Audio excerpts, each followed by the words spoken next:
The bonfire had been burning for 3 hours before Seren understood what kind of night this truly was. She stood at the edge of the dusk hollow gathering circle, her fingers wrapped around a clay cup she had stopped drinking from long ago, watching the flames throw orange light across the faces of wolves she had known her entire life. The autumn celebration of the binding moon happened only once every 7 years. Packs from across the 4 territories had traveled days to be here, to drink, to dance, to honor the old covenant that kept the bloodlines of Dusk Hollow strong. And at the center of it all, elevated on the stone platform her grandmother had once called the heart of their world, stood Kadrin, her mate, her alpha. The man whose claiming bite had been pressed into the curve of her left shoulder 8 months ago in a meadow full of night-blooming frost flowers, his hands shaking with something he had refused to call fear. She had called it love. She had been certain of it then. She was less certain now. Kadrin laughed at something the woman beside him said, his head thrown back, his throat exposed in an unconscious gesture of ease she had not seen from him in months. Not with her. Not since House Varanthus had arrived in Dusk Hollow with their silk banners and their cold eyes, and their eldest daughter, Mireia, who moved through every room like she was already deciding which parts of it to keep. Seren watched Mireia's hand rest on Kadrin's arm. She watched him let it stay there. The mark on her shoulder pulsed, a deep throb that traveled all the way down to her sternum. 8 months old, and it had never once gone quiet. A persistent warmth her mother had called the most reliable sign of a true mate bond. "You will feel him like a second heartbeat," her mother had said. Right now that second heartbeat felt wrong. Like something in him had shifted and was pressing against the bond from the other side, testing its walls. Seren set her cup on a nearby stone and moved through the crowd. She was not going to cause a scene. She had been raised in the outer ring of Dusk Hollow, the daughter of a seamstress and a scout who had died when she was 9, and she had learned early that women like her survived by being necessary rather than loud. She could mend a wound with her hands and a few whispered words no one had ever been able to explain. She was useful. She was steady. By every external measure, exactly the kind of woman an alpha should not have noticed. And yet Kadrin had noticed, had pursued her with a single-mindedness that left her breathless, had pressed his mouth to her shoulder and changed her life irrevocably. She was nearly at the platform steps when she heard Mireia's voice rise above the music. "The pack deserves to know, Kadrin. A seamstress's daughter with a trick for closing wounds is not a Luna. You know it. Your council knows it. Half the wolves here tonight know it." Seren stopped walking. The musicians had not stopped playing. The crowd had not gone silent. But the people immediately around the platform had, their heads turning with the alertness of wolves who could smell conflict on the air. Kadrin's amber eyes had gone flat in the way that meant he was calculating rather than feeling. "Mireia." His voice was low, a warning. "The Varanthus Alliance closes 7 territories," Mireia continued. 7, Kadrin. Your pack's eastern borders have been bleeding for 3 seasons. You know what standing beside me would mean for every wolf in Dusk Hollow." She tilted her head, her dark hair catching the firelight. "And you know what standing beside her costs you." Seren climbed the first step. The crowd parted for her. She did not run. She walked up the remaining steps with her chin level and her hands loose at her sides and said, very quietly, "Kadrin." He turned. She saw it in his face before anything else happened. Not love. Not relief. Not even guilt, which she might have accepted. What she saw was irritation. "This is not the time, Seren." "I heard her." She kept her voice steady. "I think it is exactly the time." Mireia smiled. It did not reach her eyes, which were already doing the arithmetic of a woman who believed she had won. "You heard a political conversation," Kadrin said. "Not everything in this pack runs through you. I am your mate." The word came out rawer than she intended. "The bond between us." The bond. He said it the way people say words they have grown tired of. Flat. dismissive. You speak of it as if fate is a substitute for strategy, for legacy. He glanced at Mireia, then back at Seren.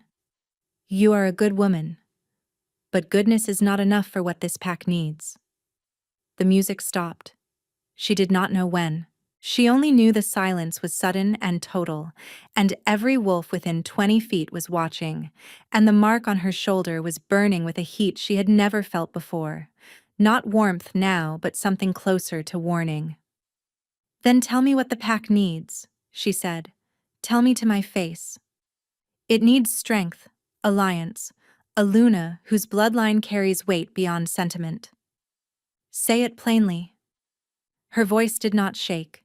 She was proud of that later, in the cold hours before dawn when she replayed every moment. If you have made a choice, say it plainly. Do not dress it in politics and ask me to be grateful for the costume. Something moved across his face. She thought for one suspended moment that it was shame. That the man she had fallen in love with was still in there, behind the calculation and the ambition and the pressure of a dynasty, telling him who he was supposed to want. Then Mireia placed her hand on his arm again, and whatever had been surfacing in him went back under.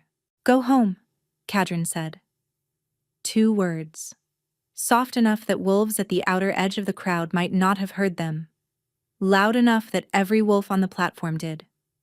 Seren stared at him. You are making a scene, he said. And you are embarrassing yourself.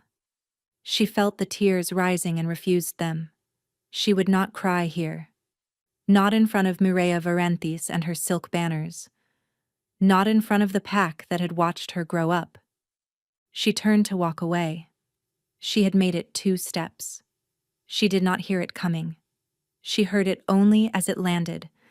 A sharp crack of sound that her mind refused to process for one long, weightless second.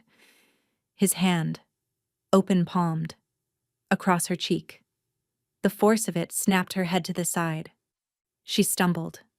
Her knee found the stone platform before her hands did, and she knelt there in the firelight with her palm pressed to her face, and the entire gathering circle gone absolutely, devastatingly silent.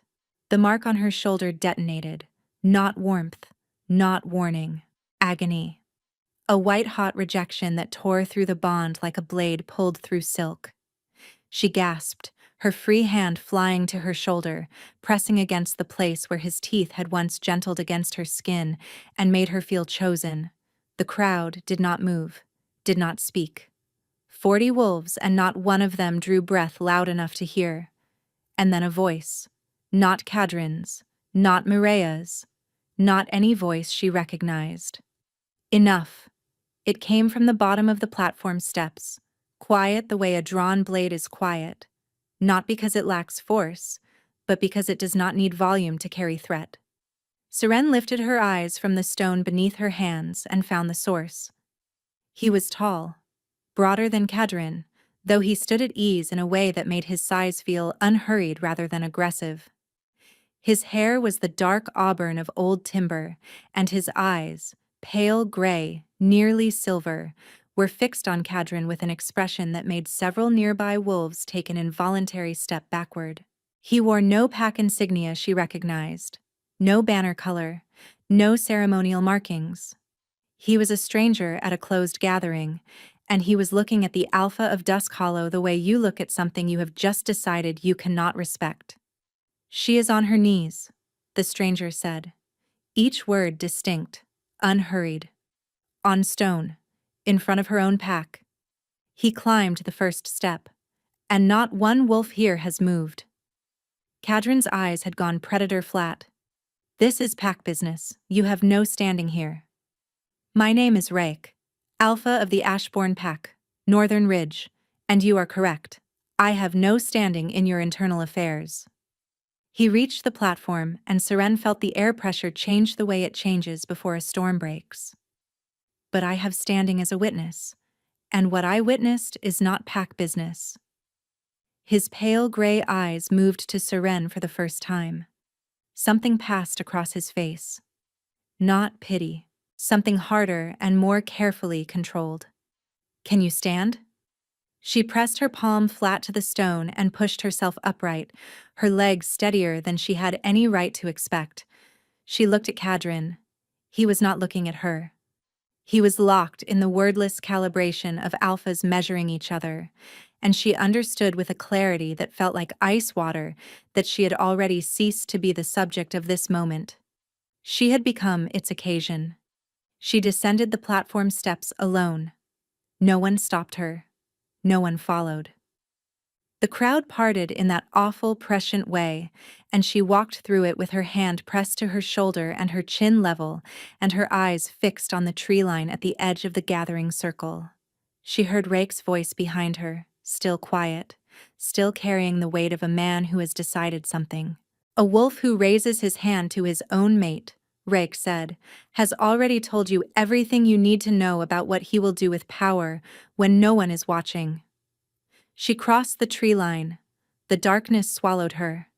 And the bond, the mark, the thing that was supposed to mean she was chosen and claimed and never alone, went from burning agony to a low, continuous ache that she suspected, with a grief too large to name, was going to be with her for a very long time. She did not look back. She did not see the pale gray eyes that tracked her all the way to the tree line. She did not hear what Rake said to his beta when the man appeared at his shoulder in the darkness beyond the firelight. Find out where she goes. 4 months later, the coastal town of Marveth had decided Seren was simply the healer who kept strange hours. She had arrived in the gray, wet tail of autumn with nothing but a canvas pack, a name she gave as Ren, and a story about a dead husband she told only once. The town's former healer had retired 3 weeks prior, leaving Marveth without anyone who knew the difference between a fever that needed rest and one that needed intervention. Seren had walked into that vacancy the way water finds a crack, quietly, completely, without announcing herself. She rented a single room above the salt merchant's warehouse. Within a fortnight, the people of Marveth had begun to knock on her door at all hours. She preferred it that way. The hours between midnight and dawn were the ones she could not fill with anything else, and having someone to help gave her hands something to do while the rest of her kept bleeding quietly in the dark. She had told herself the mark would fade. Every piece of wolf lore she had ever absorbed said a rejected bond decayed. The claiming bite lost its heat within weeks of a true severing. The skin smoothed over, the ache receded, and eventually you became something like ordinary again. A wolf without a tether, free in the way unclaimed wolves were free, completely, and alone. 4 months on, the mark on her shoulder had not faded. If anything, it had deepened, the scar tissue darkening from the pink of new healing to something closer to silver, a color she had never seen on a claiming mark. In the stillness before dawn, she pressed her fingers to it and found heat. Inconsistent, maddening, purposeful feeling heat, as if something on the other end of the bond was still generating it. What she had not stopped doing was flinching when tall men moved quickly in her peripheral vision. She had not stopped reaching to cover the left side of her face in crowded rooms. She had not stopped waking from dreams of cold stone while an entire pack watched and said nothing. Those were the nights she got up and worked until sunrise. She was measuring dried thorn moss on a gray Tuesday morning when she became aware that she was being watched. She did not react immediately, set the thorn moss down, straightened the packet, folded the edge with deliberate care. Then she turned toward the window. Nothing in the street below. Her eyes went to the roofline across the way. A crow sat there very still, watching her with an intelligence that was not quite avian. She had not encountered a shifter in Marveth in 4 months. She had chosen a coastal human town for exactly that reason. The crow turned its head, regarded her with one eye, then opened its wings and dropped from the roofline, and was gone. Seren stood at her window for a long time after. That evening, the salt merchant's wife arrived with news. A traveling trader had brought word from the wolf territories. They sat at the small table with the lamp burning low between them. "They say the Alpha of Dusk Hollow is unraveling," the merchant's wife said. His pack's eastern border collapsed after the Varenthis alliance fell through. 3 villages lost protection in a single month. Seren's hands went still around her cup. The alliance fell through? House Varenthis withdrew. Something about the Alpha's conduct at the Binding Moon. Some scandal no one will say outright. She lowered her voice. They say he runs himself ragged, demanding his beta find some woman. Someone who left. The mark on Seren's shoulder pulsed. Once. Sharp. Like a knock on a door. She smiled at the merchant's wife and refilled her tea and said nothing. But after the woman had gone, she sat alone in the lamplight with her palm flat against her shoulder and her eyes closed, and she allowed herself, just for a moment, the dangerous luxury of feeling everything she had been pressing down. The humiliation of the platform, the cold stone under her knees, the silence of 40 wolves who had not moved, the crack of his palm across her face, and beneath all of that, buried under the grief and the fury, something she did not have a clean name for. A question, formless and persistent, that the news of his unraveling had stirred back to the surface. Why had the mark not faded? She opened her eyes and pushed the question back down. False hope, she told herself, was a wound that looked like medicine. She did not notice that the crow had returned to the roofline across the way, sitting very still in the dark, watching the light in her window. 6 weeks later, the news stopped being distant. It arrived carried by a river trader named Oskin, who stopped at Seren's door because his youngest daughter had an ear infection worsening for 5 days. Seren treated the child, a serious-faced girl of about 7, who watched Seren's glowing hands with enormous dark eyes, and refused payment. She accepted instead the bread and salt fish Oskin pressed on her, and while he talked, she listened. Eastern wolf territories are bad, he said. 3 packs without proper alphas, just betas holding ground and losing it. The Ashbourne pack has been running border assistance, that northern alpha, the big quiet one. But he can only stretch so far. Oskin leaned back. He has been doing more traveling than usual, though. My contact at the Bryn River crossing says he has passed through 4 times in 2 months. Always heading south. South. Marveth was south. And Dusk Hollow? She asked, keeping her voice idle. Oskin's expression shifted. Their alpha has lost the plot, if you'll forgive plain speech. Cadron of Dusk Hollow. They're saying he rejected his true mate at the Binding Moon, right in front of the gathering, and the bond has been eating him alive since. Pack bond works both ways. You damage it badly enough, it comes back around. Seren kept her face neutral. His beta came through Bryn asking after a woman. Young woman, healer, slight, mark on her left shoulder. He paused. Brown hair, gray eyes.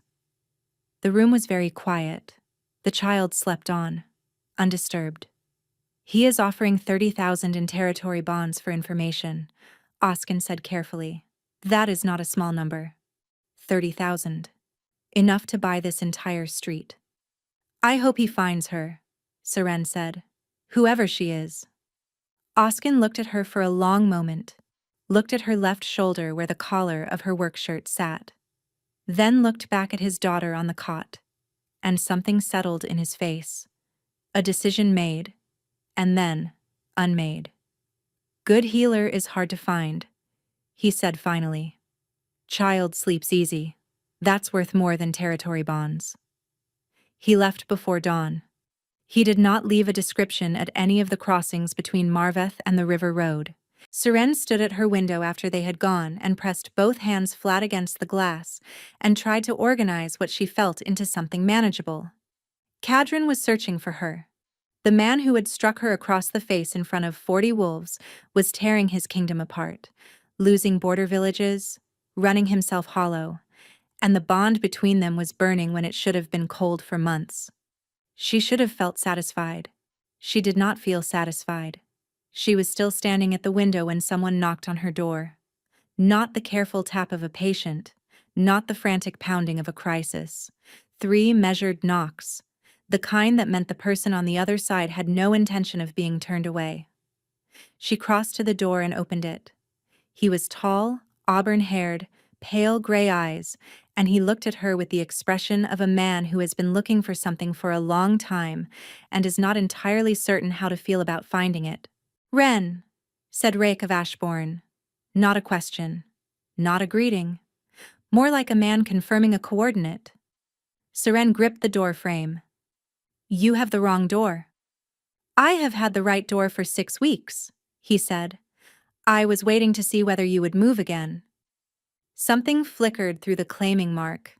Not the searching warmth of the Cadron bond, but a different recognition entirely, running up the back of her neck like a warning, making her wolf go very, very still. She looked at this man who had called her by a name she had not given him, who had watched her window from a rooftop in the shape of a crow, who had stood on a platform 4 months ago and said enough when 40 wolves had said nothing. "Why?" she asked. "Because the people who want you dead," Reich said quietly, "have already sent someone to Marveth, and they arrived this morning." The candle behind her guttered in a sudden draft.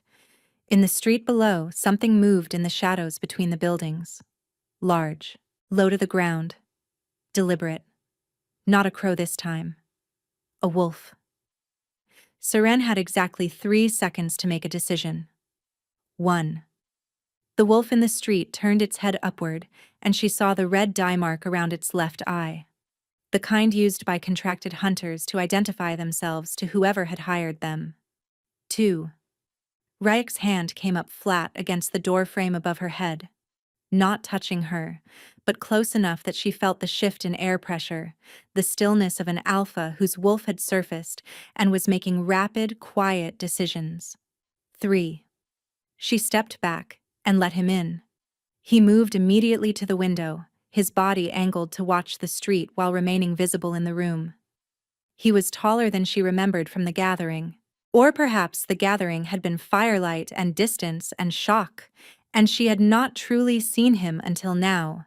A man in his early 30s with contained economical movements, who had long ago learned not to fill a room entirely, because filling rooms entirely was a form of aggression he reserved for specific occasions.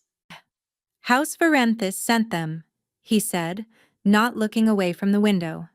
"After the alliance with Dusk Hollow collapsed, Lord Varenthis needed someone to absorb blame.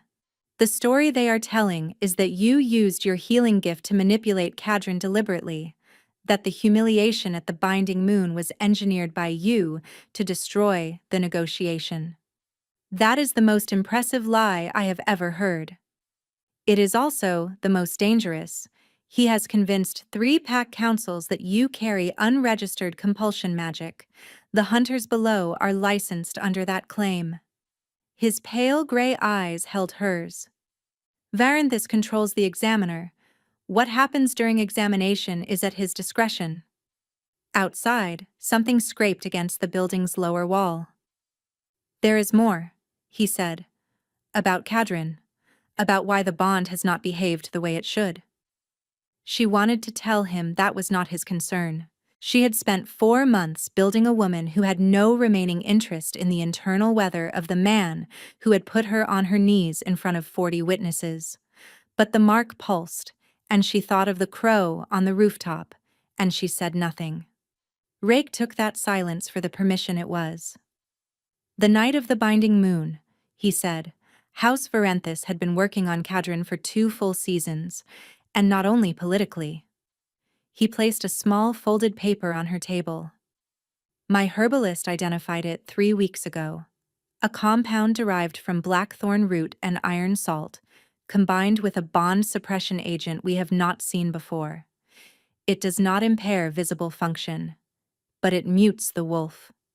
Everything below the rational mind, instinct, the bond, goes quiet. And in that quiet, the rational mind becomes susceptible to whatever argument is being most persistently made." Seren picked up the paper. The herbalist's notes were dense and precise. "He was given this in the ceremonial wine before the Binding Moon rites," Rake continued. Dosed to affect only an alpha's metabolism, and the bond did not break that night because your mate genuinely rejected you. It did not break because a true mate bond, when it senses coercion rather than genuine severance, does not dissolve. His voice dropped. It waits. Seren stood very still. That does not excuse what he did, she said. Her voice came out quiet and hard, like a stone dropped into still water. No, Rake said. It does not. A man's worst choices are still his choices, regardless of what suppressed the warning system that might have stopped them. I am not telling you this so you will forgive him. He paused. I am telling you because the bond is alive, and the hunters Varenthus sent are not here to examine you. There is an old ritual, illegal under the Eastern Pact Accords, a forced severance performed against a living mate while the bond is still active. It cannot be survived by the mate on whom it is performed. The room went very quiet. They were coming to kill me, she said, and leave Kadrin free to marry Maria and close 7 territories as originally planned. The anger came in slowly, not fast and hot the way it usually did. Like a tide, steady, vast and cold. They had planned everything from the beginning. The wine, the manufactured rejection, the public humiliation that would drive her away without raising questions. And when the bond had refused to die, the hunters, the examination, the ritual. She had been a variable to be eliminated. We need to move, Rake said. Now. He picked up the paper and folded it back into his coat. Ashbourne. My territory.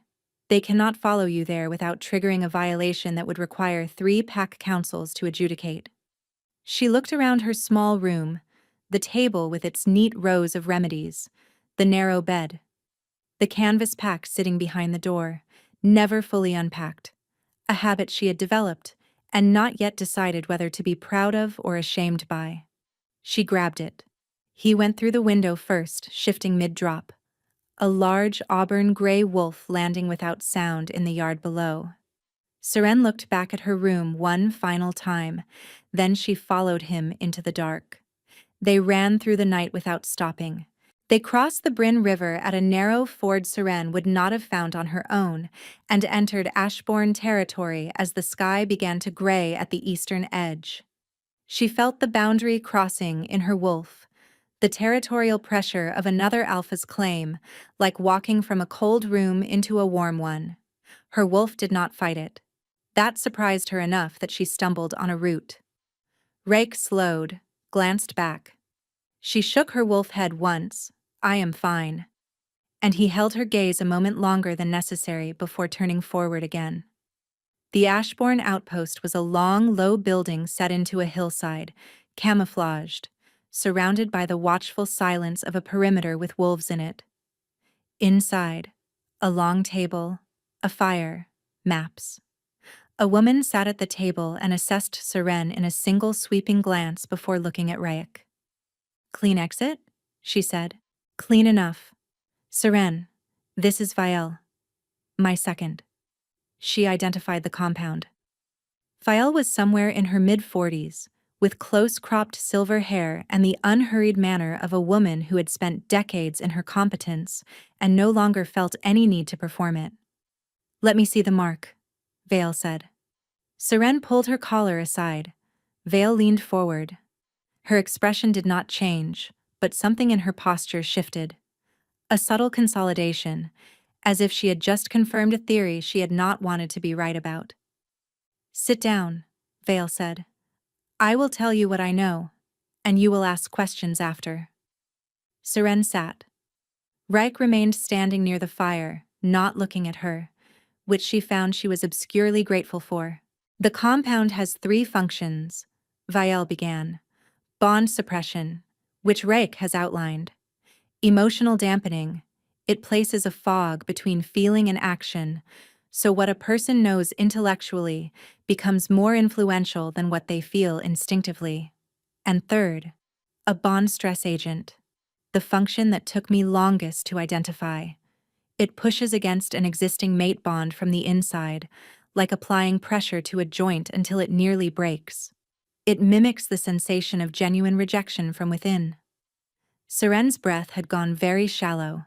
What you felt that night, the agony in the mark, the sensation of being torn from the bond, that was the compound acting simultaneously from his side, creating the physiological experience of rejection without the actual reality of it. Vale folded her hands. The bond was never truly broken. What you experienced was a manufactured severance, painful, convincing, and temporary. The bond is still structurally intact, which is why the mark has not faded. He is feeling it too.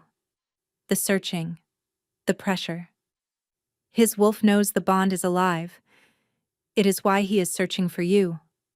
Why the eastern border collapsed. Why his beta has been running every road between Dusk Hollow and the coast. Seren looked at her hands flat on the table. She had spent 4 months building her life on the assumption that he had thrown her away. That the crack of his palm across her face was the true statement and everything before it. The meadow, the frost flowers, the hands that had shaken with something she had called love had been the performance. She had been wrong, not entirely. He had still struck her. He had still dismissed her in front of her entire pack and not called her back. The compound had muted his instincts. It had not moved his hand. She was not going to let the chemistry explain that away. "What do you want?" Vial asked. "Not what Kadrin wants. Not what the bond demands. What you want. Because everything that follows depends on the answer." Seren looked at the mark on her shoulder. That searching warmth.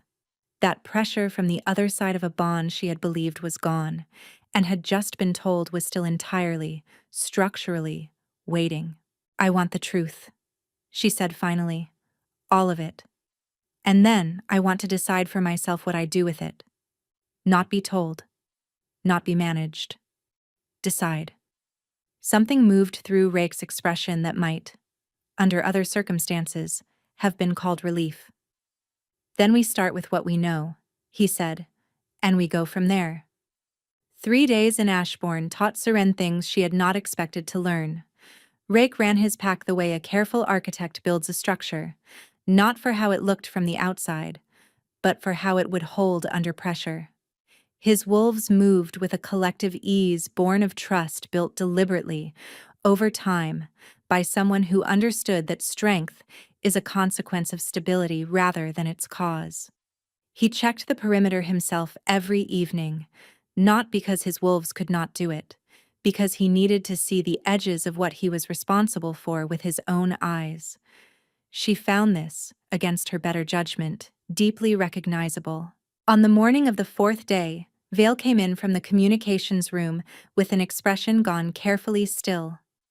"The hunters who lost your trail at the ford reported back to their handler, a man named Drest. He serves directly under Lord Varenthus. He has been granted authorization to expand the search and escalate the method." "Escalate," Seren said. "The order is now terminate on site." Vile set the message on the table. "Drest has subcontracted to an enforcer named Sorvik. Former pack enforcer, dismissed from 4 packs for conduct violations, works privately for people who need things done that licensed hunters will not do. Sorvik's specialty is healer-gifted wolves. He carries a distilled compound that shuts the gift down entirely. Without it, your ability to fight back is significantly reduced." "Where is he now?" 2 days out at most." Reich appeared in the doorway, frost still in his hair, coat open from the perimeter. He looked between them and read the room in one sweep. "How long?" 48 hours at the outside. "Then we do not wait for him here." He crossed to the table and placed his finger on the map at a point 2 days northeast. "Crestfen. That is where Drest operates from, where the examine and eliminate order was filed, and where the documentation of the bond compound is being held. If we move that documentation, the legal basis for the hunt disappears. There is no licensed order for Sorvik to fulfill." "That is aggressive," Seren said. "Yes. It is also faster than spending the next month running, And it gives you something a defensive position cannot: the ability to act rather than react. He paused. But it is your decision. She looked at the map, at the lines of road and river and territorial boundary between here and there. She thought about survival as resistance, and decided she was done with that particular argument. She wanted to stop running. How many wolves? She asked. Something settled in Rake's posture. Not triumph, but the realignment of a man who had been holding himself ready for either answer and could now commit fully to one. 6, including the two of us. And Kadrin? She asked. His beta is searching. Does he know we are in Ashbourne territory? The pause this time was charged in a way that made the hair on her arms rise. He does not know you are here, Rayek said, but Kadrin himself has been moving. My border wolves spotted him 2 days ago, running the southern ridge, alone, not with his pack. He is following the bond. The mark pulsed so sharply she nearly winced. He could reach this territory in 20 hours, she said. Less if his wolf takes over navigation. Yes. Rayek held her gaze. Which is why we need to reach Crestfen before he reaches Ashbourne. Seren was already standing. She picked up her canvas pack from where she had dropped it the night they arrived, never fully unpacked, and walked into the yard. Behind her, from the direction of the southern ridge, something broke the silence of the early dusk. Distant, faint, but unmistakable to a wolf's ears. A howl. The particular quality of an alpha running without a pack, stripped of everything except the one imperative his wolf refused to release. She looked at Rayek, whose pale gray eyes had gone very still. Faster than we estimated, he said quietly. Then we move now, she said. And they did. Crestfen sat at the junction of 3 trade roads and 2 territorial boundaries, its prosperity built entirely on the principle that whatever business brought travelers through its gates was their own business. The inns did not record names. The territorial wardens looked the other way for a fee, exactly the kind of place where a man like Drest would feel comfortable operating. They entered at dawn under the cover of a grain wagon. Rayek and Seren on foot through the market quarter in traveling clothes, moving toward the administrative compound where Varenthis kept its regional records office. 2 wolves at the northern road, 2 at the eastern gate. The compound's side entrance was propped open with a wedge of timber because the latch stuck. Seren went through first. The second-floor corridor smelled of old paper and sealing wax. 3rd door on the left. The sealed filing room took Rayek 8 seconds to open. Inside, shelves of bound documents organized by territory and date. The bond compound documentation was filed under Pharmacological Research Eastern Territories, as if a substance designed to suppress a claiming bond and manufacture rejection was a matter of academic interest. Seren pulled the file. Rayek was already searching Drest's personal copies in the secondary cabinet. They were halfway to done when the door at the end of the corridor opened. The man who entered was not dressed. He was big, bigger than Rayek, carrying his mass the way someone does when they have used their body as a weapon long enough that it has shaped itself accordingly. He had a latched case at his hip, the kind containing something small and precisely made, Sorvik. He was not supposed to be in this building. He was supposed to be 2 days out from Ashbourne. His eyes found Seren immediately, not because she had moved, but because he had been trained to locate healer-gifted wolves, and the faint residual warmth of a gift she could not entirely suppress had already registered to him in the enclosed space. His hand went to the case. "Don't," Rayek said from beside the door. What followed was brief and brutal, and almost entirely quiet. The violence of 2 trained wolves who understood that noise was the enemy of completion. Sorvik's case hit the floor. Sorvik hit the floor a moment later, Rayek's forearm across his throat. Seren crossed the room and pressed 2 fingers to the nerve cluster below Sorvik's ear. He went still, not unconscious, but unable to coordinate movement for the next 3 minutes. "Nerve suppression," she said. He will recover fully. I was not concerned about his recovery. I was. She extracted a folded document from Sorvik's inner coat pocket, unfolded it. The original operational order. Drest's seal. Varentha's secondary authorization. She looked up. This is everything. They were out of the compound in 4 minutes. At the eastern gate, rendezvous in 8. The 4 wolves assembled without fuss, reading the situation efficiently. She thought, it should feel larger than this. The thing she had spent 4 months being hunted for, resolved in a filing room in 20 minutes. Then Rake's lead wolf, a rangy gray female named Seth, appeared at his shoulder. Cadron of Dusk Hollow, Seth said. Northern Gate. He arrived 20 minutes ago.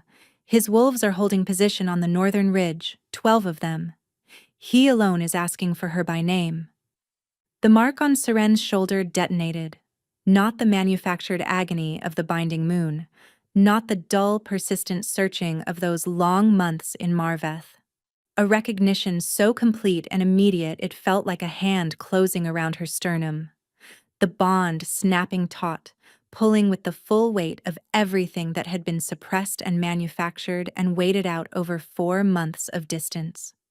She looked at Rake and found his expression carefully, deliberately neutral. The face he wore when he was feeling something he had decided not to show. I need to face him, she said, alone. First. A pause that lasted precisely as long as it needed to. I will be close, he said, not interfering. Close. She turned toward the northern gate. He was exactly as she remembered, and nothing like she remembered.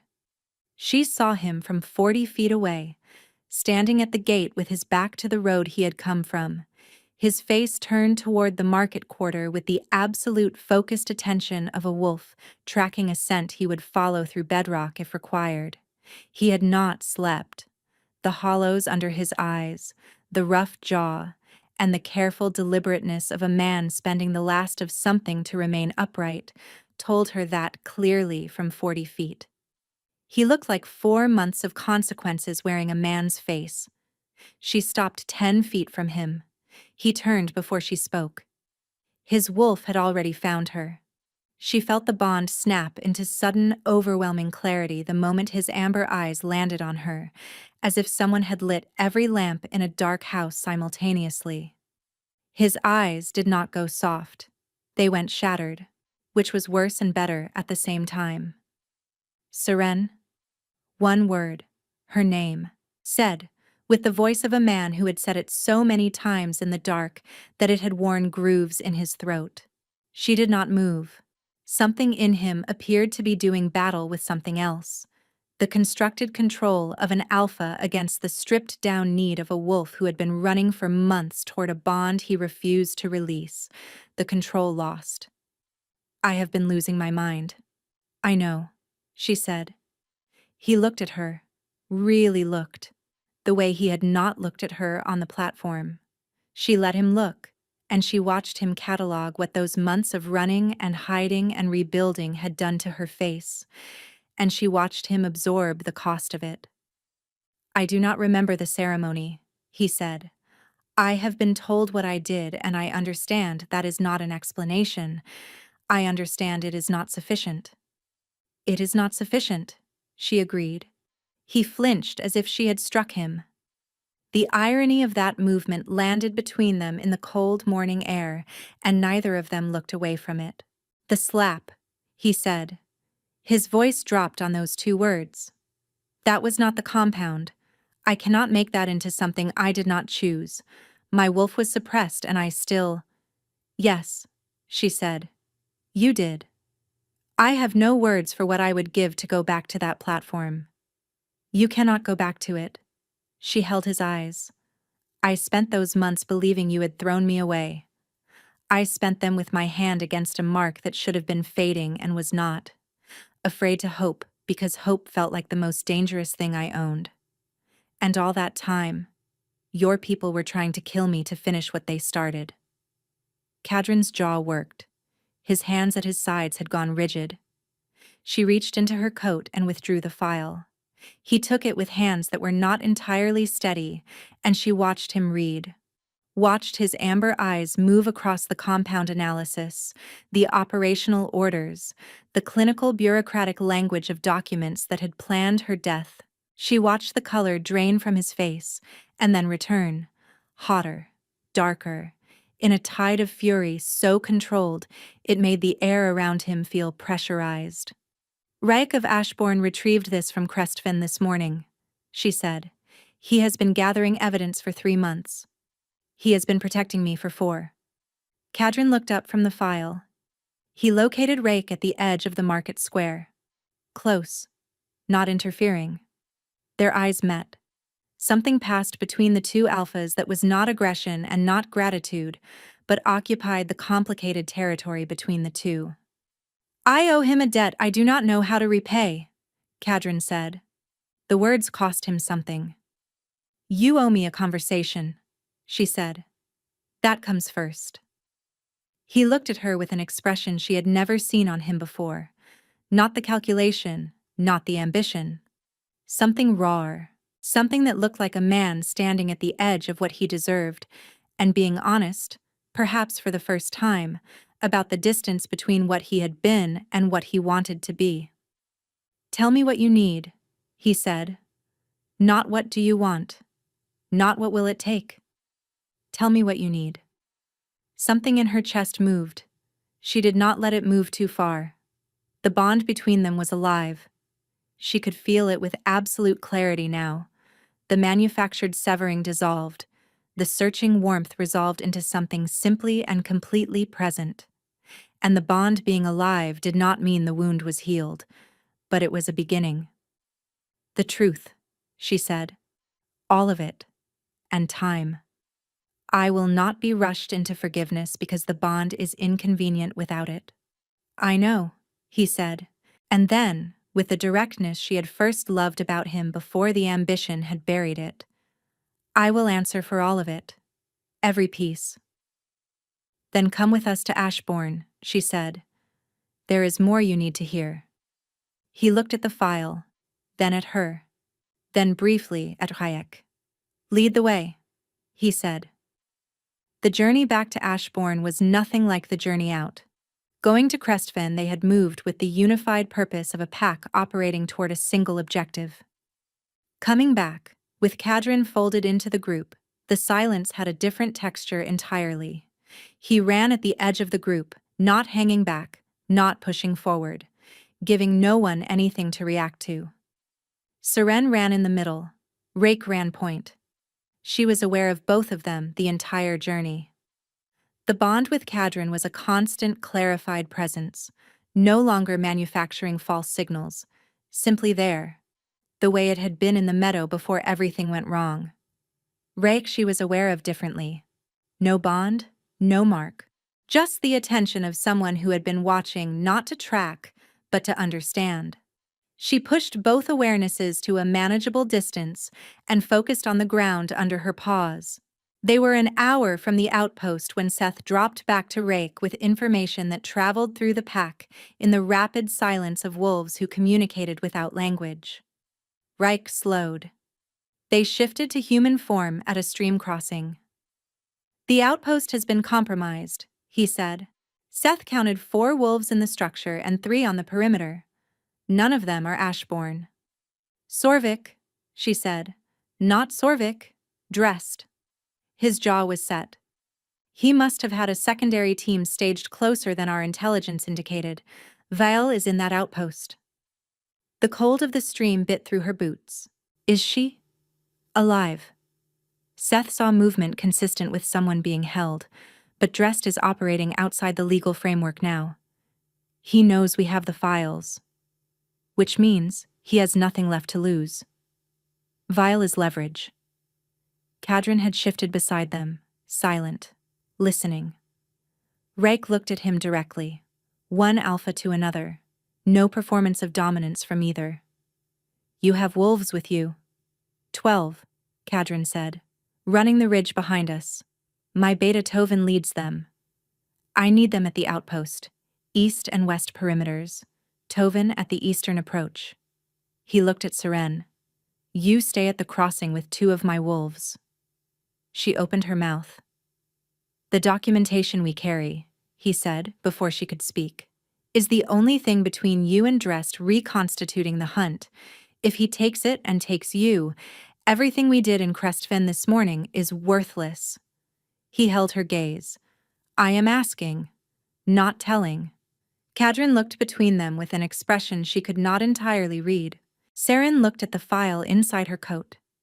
She thought of Vale spreading the compound analysis on a table and asking, "What do you want?" with the directness of someone who believed the answer mattered. I stay at the crossing, she said. You bring her out. Reich gave a single nod. He looked at her for one moment longer than the situation strictly required, then turned and was gone into the trees, his wolves flowing after him. Seren stood at the stream crossing with 2 Ashbourne wolves on her flanks, and Kadrin 3 feet to her left. He is a good man, Kadrin said quietly. She looked at him. I know what it cost him to ask you to stay, rather than tell you, he said. I have been learning that lesson at considerable expense for 4 months. The stream ran cold over the stones between them. That is the most self-aware thing I have heard you say in 9 months of knowing you, she said. Something moved across his face that was not quite a smile. Consequence teaches what success does not.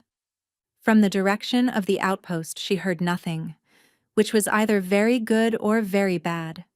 She listened with everything she had. 11 minutes. That was how long she stood at the crossing before she heard Vale's voice.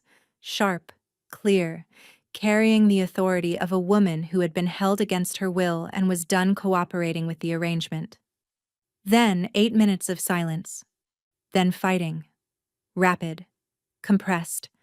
The sound signature of a coordinated force meeting an uncoordinated one. Methodical. From multiple directions simultaneously. She understood this intellectually. She also understood, with the visceral clarity of a healer acutely sensitive to the frequency of suffering, that someone she cared about was in that outpost. The 2 Ashbourne wolves flanking her were watching her with the careful attention of wolves who had been told to keep her here, and were beginning to understand that keeping her here would require active effort. I am not going to the outpost, she told them. Technically true. She moved to the tree line north of the crossing, not toward the outpost, but toward a position with a clear line of sight to its rear exit. The wolves followed. Also technically compliance. Through the trees she saw the outpost's rear door open. Vile came out first, her silver hair dark at one temple where she had taken a blow, moving under her own power. Reich came out 2 steps behind her. Then, from the far side of the outpost, from the front approach Reich had said he would disappoint Drest with, a figure emerged from the tree line. Dressed. He had not been inside. He had been watching. He had seen exactly what Seren had seen. Reich and Vale at the rear exit, the perimeter collapsing. And he had a bow raised. Not at Reich. Not at Vale. At Seren. She understood in the half-second before he released the arrow that the entire assault on the outpost had been a positioning maneuver designed to draw her to the tree line. She had been managed after all. Just not by the person she had been watching. She moved. Not away. The angle was wrong for away, the trees too sparse, the distance too short. She moved toward the arrow's trajectory and dropped, and the shaft tore through the air above her and buried itself in the oak at her back. Her hands were already illuminated. The healing gift in combat mode was something she had used exactly once before, at the gathering, the first time since childhood she had let it out. She knew more about it now. 4 months of suppressed practice, of learning what the gift became when she stopped fearing it. She released it. The light was not dramatic. It did not flare or announce itself. It simply expanded, outward and through the ground beneath her hands, the resonance of a gift that had spent years being carefully contained and was done with containment. Drest's second arrow clattered to the ground before it left the bow. The gift had an effect on chemically altered compounds. The arrow's coated tip volatilized on contact and became, briefly, its own small catastrophe. Dress dropped the bow with a sound of genuine surprise. He was shifting when Rake hit him. Kadrin's Beta Tovin emerged from the eastern approach with 6 wolves. Rake's remaining wolves closed the western side. Dressed, caught mid-shift in the open ground between them, ran a rapid calculation on his options, and arrived at the conclusion most intelligent predators arrive at when outmatched on every side. He stopped moving. The silence that followed had the specific quality of a silence, after which something long and exhausting finally, completely, stops. Seren sat on the cold ground with her palms still faintly lit and waited for her breathing to normalize. Rake crossed the clearing to where she sat. He looked down at her. "I told you to stay at the crossing," he said. "You asked," she said. "I considered it. I revised my assessment of the optimal position." Something moved across his face, the ghost of a thing that, under different circumstances, might have become a smile. "Are you hurt?" "No." "Vielle?" "Concussion. She will be furious about it for approximately 2 weeks and pretend she is fine for 3. I will look at her. I know you will." She stood up. Both men, Rake and Kadrin, on opposite sides of the clearing, looked at her at the same time. She walked to Vale first. The tribunal convened 6 days later in the neutral hall at Bryn River. Serene gave her account without notes, without flourish, and without looking at anyone other than the 7 assembled council representatives she was addressing.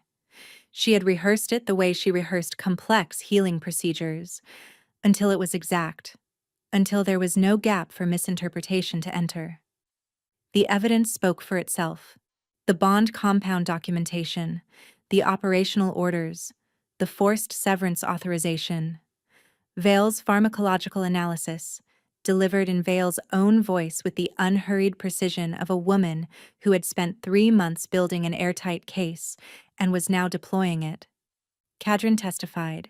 He described the compound's effect with a precision that was clearly costly. The humiliation of a man accounting publicly for hours he could not remember, and acts he could not excuse, even when he could explain them. He did not ask for sympathy. He asked only that the councils direct their judgment toward the people who had engineered the situation, rather than only toward the people damaged by it. The councils did not require extensive deliberation. House Varenthis was stripped of 3 territorial holdings and forbidden from official pack channels for 7 years. Lord Varenthis was exiled. Mireia was ordered to appear before a separate proceeding. Drest's license was permanently revoked, with criminal proceedings to follow. The legal hunt against Seren was formally dissolved. All records expunged. Her classification in the official registry corrected from unregistered compulsion ability to registered healing gift, Ashbourne territory. Ashbourne territory. Rake had filed that registration 3 days before the tribunal, before the confrontation at the outpost, before any of the resolution that had made the future look different from the past. He had prepared it as an act not of claim, but of protection, giving her the legal standing of a wolf under a recognized alpha's territory, so that no future Varenthis could classify her in a way that left her exposed. When she had confronted him about it the evening before the tribunal, he had looked at her with that contained expression and said, "You can transfer it to Dusk Hollow Registry after the proceeding if you choose, or keep it. It is yours either way." She had not answered him then. She answered him now, walking out of the tribunal hall into the gray Bryn River morning by stopping beside him on the steps. "The registration," she said. "Yes.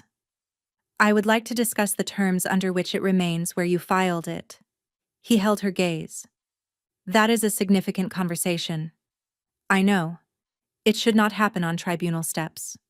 She paused. "Ryak, why did you come to the gathering? The binding moon is not Ashbourne's ceremony. You had no formal reason to be there." He was quiet for a moment, the pause of a man deciding not to answer with less than the truth. "I had heard about you," he said. A healer in the outer ring of Dusk Hollow who could close wounds with her hands, claimed by an alpha whose pack was under significant external pressure. I came to see whether the situation was what my intelligence suggested. And was it? It was worse. She looked at him. He looked at her. The morning light was flat and gray and entirely indifferent to the fact that this conversation had been building for 4 months and was only now finding its shape. You attended a gathering you had no reason to attend, she said carefully, to assess the situation of a woman you had heard about through unspecified channels. And then, when the worst happened, you said one word and spent the next 4 months watching her window from a rooftop. That is an accurate summary. That is an extraordinary amount of effort for a woman you had never met. He held her gaze. I was aware of that. I was also aware that I could not unknow what I knew, and that unknowing it was not something I was willing to do. Behind them, through the hall's open doors, she could hear Kadrin's voice, low and measured, speaking to Tovin. She could feel the bond, present, real, and the complicated work that still lay ahead of her within it. She could also feel, with a clarity she was done arguing with, the quality of an attention that had been on her for 4 months and had not once asked for anything in return. We have a significant conversation to have, she said to Raik. We do. And I have a significant conversation to have with Kadrin. I am not going to rush either one because the bond demands resolution or because Varenthus is dealt with, and everything is supposed to settle neatly. I would not expect you to. Something moved through his expression, not quite a smile, but its architecture. Rushing things is not among your characteristic errors. She descended the steps and walked toward where Kadrin stood in the courtyard, his hands loose at his sides, his amber eyes carrying everything he had not yet said and was prepared to wait as long as necessary to say. Raik watched her go. He did not follow. He turned toward the river and stood there with his hands in his coat pockets and the gray morning light on his face, giving her the thing he had been giving her since the beginning: space, time. The choice made entirely by her. She reached Kadrin. Ready? He said. She thought about 4 months of pre-dawn hours and thorn moss packets, and a mark that burned when it should have been quiet. She thought about what intact meant, and what it cost to rebuild a thing rather than simply grieve its loss. Not entirely, she said honestly, but I am willing. His breath released, quiet, private, unbearably human. Something in her that had not known it was still listening heard it clearly. That is enough, he said. That is more than enough. The bond settled between them, not healed, not restored to what it had been in the meadow before the platform, before the frost flowers became cold stone, but present, alive, with the quality of things that have survived damage and retain themselves. Not perfect, not unmarked, but genuinely, structurally there. She looked back once toward the river. Raik had not moved. He stood with his back to them, his face toward the water, giving them the only thing he could give them now, his absence from a moment that was not his. She thought, that too is a form of love. She turned back to Kadrin. Spring came slowly to Dusk Hollow, the way it always did. Reluctantly, in increments, cold mornings yielding inch by inch to afternoons that smelled of thaw. Seren noticed it differently this year. She was noticing this spring through its quality of light, through the particular gold of late afternoon falling across the stone floor of the healing room she had been given in the Dusk Hollow Keep. A room with 3 windows and more space than she had ever had for her work. The 3 months since the tribunal had been neither simple nor perfect. Kadrin and his council had significant reconstruction to do. The Varenthus involvement had implicated 2 council members who had known about the compound and said nothing, and their removal had been its own complicated process. The eastern border recovery required negotiation with Pax, who had lost territory during the months of Kadrin's compromised leadership, and who were, legitimately, not inclined to make the process easy. Seren had not made any of this easy either. She had asked her questions over many evenings, about the Frostflower Meadow, about whether the claiming had been genuine or strategic, about Mireia, and about the slap. That conversation had been the hardest. He had not minimized it, had not reached for the compound as explanation. He had sat with it through the full weight of what it had been, and at the end had said, "I cannot ask you to forgive that. I can only show you, across time, what I do with the understanding of it." She had told him that was the right answer. She had not told him she had already forgiven it. Not because she was withholding it, but because forgiveness of that particular thing was still in process, still being worked through in the quiet hours, and she refused to announce it before it was real.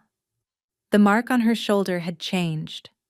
Not the manufactured darkness of the compound's interference, not the desperate silver of a bond refusing to die. Something new, the scar tissue softening, the color settling into something that was not quite silver and not quite rose, a shade Vale had described as consistent with a bond that has survived a significant structural event and is completing its own repair. Repairing itself, not restored, becoming something new, with the history of what it had survived written into its structure the way a bone that has healed carries evidence of its break. She could live with that. On the morning of the first true spring day, a letter arrived from Ashbourne. Rake's handwriting was exactly as she would have predicted. Precise, unembellished, nothing wasted. The first paragraph reported that the tribunal's findings had been formally ratified by all 4 territorial councils, and that Drest's criminal proceeding had concluded with a finding of culpability on all charges. The second noted that Vial's concussion had fully resolved, and that Vial had spent 2 weeks being furious about it, exactly as Rake had predicted, which he acknowledged without complaint. The third paragraph was 4 sentences. She read it twice. Then she went to the window and stood in the spring light and thought about a crow on a rooftop. About one word said quietly on a platform step. About a man who had asked rather than told, and who had filed paperwork to protect her before he knew whether she would need protecting, and who had turned toward a river to give her a moment that was not his. The third paragraph said, "I would like to know how you are." Not as a courtesy, as a genuine question, if you are willing to answer it. I find that I still think about the choice you made in Marveth to open a door when you had every reason not to. I do not expect anything of this. I simply thought you should know. She set the letter on the windowsill. She would write back. She was certain of that. She was less certain of everything else, which felt, for the first time in a long time, like the appropriate amount of certainty to have about the future. Kadrin found her at the window an hour later, appearing in the doorway the way he had been appearing in doorways for 3 months, learning the rhythm of her space. "Good news?" he asked, reading the letter on the sill without reading it. "Tribunal ratification," she said. "Official." He came to stand beside her, not touching. Close. They looked out at the dusk-hollow courtyard, where 2 young wolves were practicing forms badly and laughing about it, where older pack members gathered around the well with the relaxed ease of people who had stopped waiting for the next thing to go wrong. "The eastern border?" she asked. "Third negotiation concluded yesterday. We recovered 7 of the 12 villages." He paused. "It is not what it was." "It will be different," she said. "That is not the same as less." The bond between them, present, alive, working, said nothing. It did not need to. It was not the same bond pressed into her shoulder in a Frostflower Meadow 8 months ago. That bond had been made of promise and certainty, and the sweetness of things not yet tested. This one was made of something harder and more durable. She lifted her hand and pressed it flat against the claiming mark on her shoulder, not in pain, not in that old desperate gesture of trying to feel something too far away, just resting it there, feeling the warmth of it, steady and real. Seren smiled. Not the smile of a woman who had returned to where she started. She had not returned. She had arrived somewhere she had not been before, carrying everything the journey had given her. The thorn moss packets, and the pre-dawn hours, and the crow on the rooftop, and the filing room in Crestfen, and the tribunal steps in the gray Bryn River morning, and all the conversations that had been hard and necessary, and had not left her smaller for having had them. Not restored, remade. Whatever comes next, Kadrin said quietly, not as a promise, but as a statement of fact. Whatever comes next, she agreed. Outside, spring went on being itself, steady and unhurried and indifferent to the long winter that had preceded it. It did not apologize for arriving, it simply came. Thank you so much for listening. I hope this story stayed with you.